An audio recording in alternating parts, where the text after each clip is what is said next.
Jones. Welcome. I am going to talk sort of about the ideas behind my work, the inspiration behind my work, and then I will go more specifically into specific work.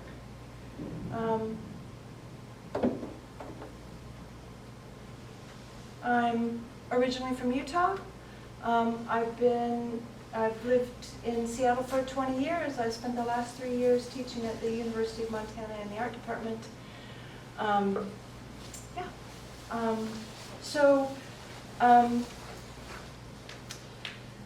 This is work that all comes sort of under the title of Wither the Garden. And wither is spelled either W-I-T-H-E-R or W-H-I-T-E-R. So either where is the garden or the garden is withering. There are three consistent themes in my work, and they are botanical imagery, what is hard to see, and the chronicling of loss. Extinction is hard to see. Climate change and the resulting grief is the motivating force behind my current work. Loss is hard to see. The effects of climate change can be hard to see. How we can come to comprehend this loss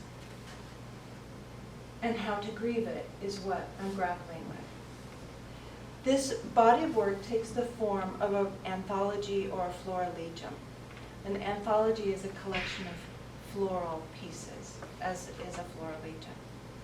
An herbarium, plural herbaria, is an archive or a library of botanical information in the form of dried, pressed plants. A primary source for my work is the classic herbarium sheet, which is an 11.5 by 16.5 piece of stiff paper that pressed and dried plants are adhered to or bound to or sewn to, along with important scientific information. And they are stored in herbariums around the world, which are big libraries or archives of plant information. There are herbariums in the world that have pressed dried plants that are 700 years old. They are studied for scientific reasons, but it was also a practice that emerged from colonialist times of building empire and cataloging the fruits of the land that had been conquered.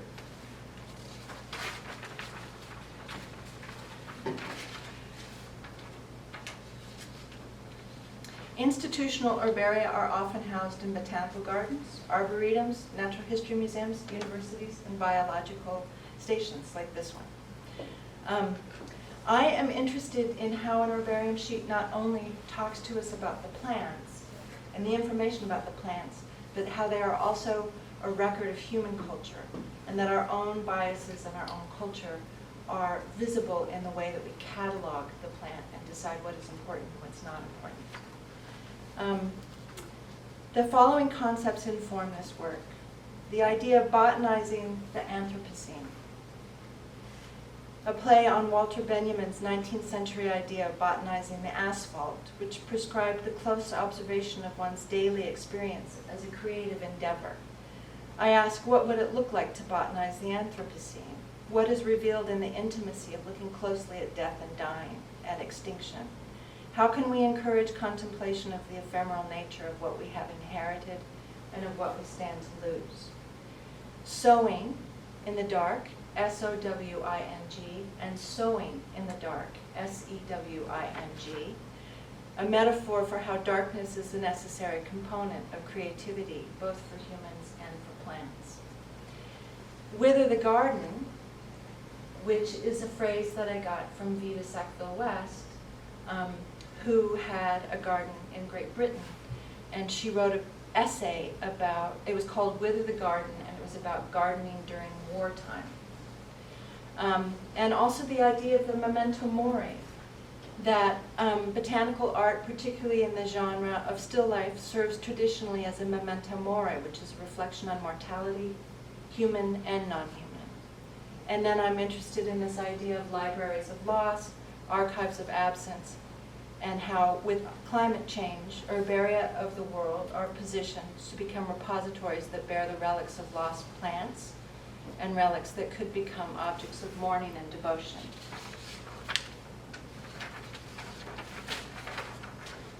My work is elegiac.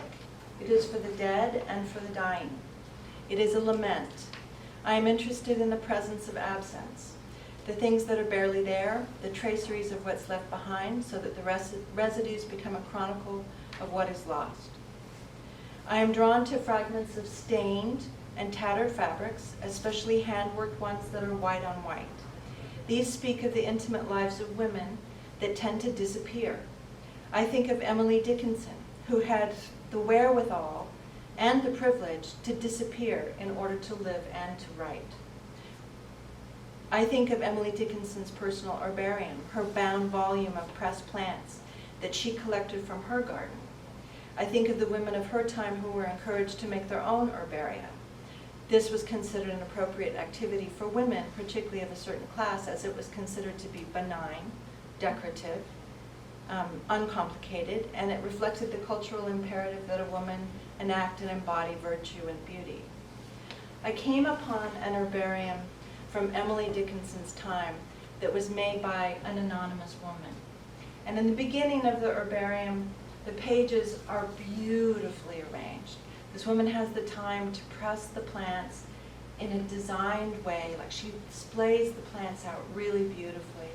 She accentuates them with ribbons and all kinds of things, and then she lays them out, stitches them onto the page, and then in the most beautiful handwriting writes the full Latin name of the species.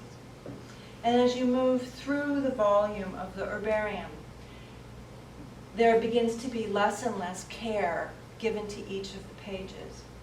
And finally you're at a point where she's literally throwing plants into the book and pressing it. And I figure at this point she probably has a husband and children and is keeping house. And she's just trying to keep her botanizing up, but she's barely doing it. And then at the very end of the book, it ends suddenly. Actually, it's not at the end. There's several pages left, but it ends suddenly. And there is a pressed bouquet of roses and the Lord's Prayer written in somebody else's handwriting.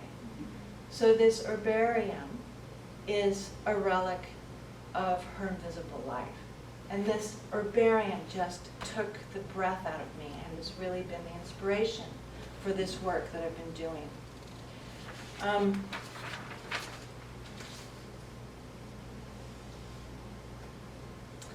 In making this work, I hope to offer a means to plot a way towards forging modest meaning, constraint, and care in the face of extinction. And through this work, I hope to contemplate reworlding a new futurity and to offer a palliative means towards living and dying in the Anthropocene. So now I'm going to talk to you a little bit more specifically about the work. So I've been trying to figure out how to represent something that's not there.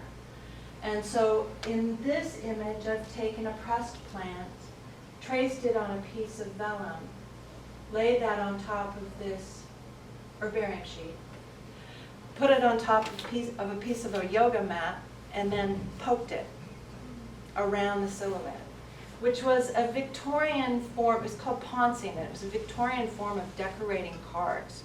Women did this too, as a way of sort of showing just the ghost of the plant.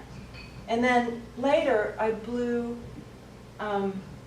graphite dust through the silhouettes onto another piece of herbarium sheet to make that image. This is an installation that I did in the Skagit Valley in Washington, where I embroidered native plants that I saw on a hike in early June once on, this is screen, like screen door screen. I went to the hardware store and got this. And each banner is 14 feet high, and the plant images are stitched on with a combination, a yarn that's mohair and silk. And the barn is quite dark, and so the screen disappears, and when you walk into the space, there's this ghost garden. I also did a bunch of work where I hand-painted pressed the silhouettes of pressed plants onto different kinds of silks and called them ceraments. Ceraments are ceremonial cloths used in death rituals in Christian churches. And another thing that I've done is I have often on residency slowly built installations that cover a whole wall that use pressed plant, fabric, and found objects. And they get constructed over a month period usually, and they use a lot of devices that are used in herbaria and in botanical illustrations. And I often film them taking them down so that you see them take the disappearance of the garden, so it all goes back to the blank wall.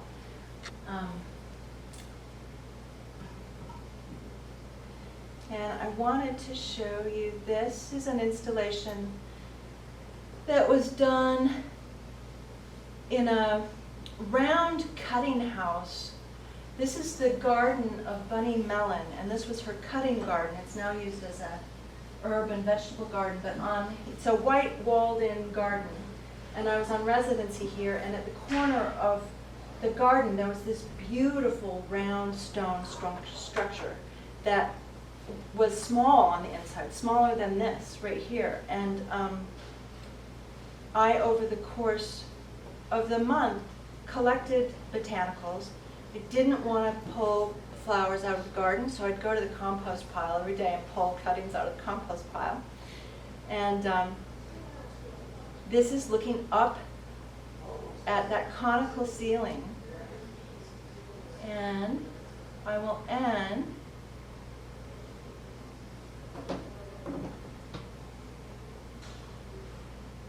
with this. This is me taking down the cutting garden.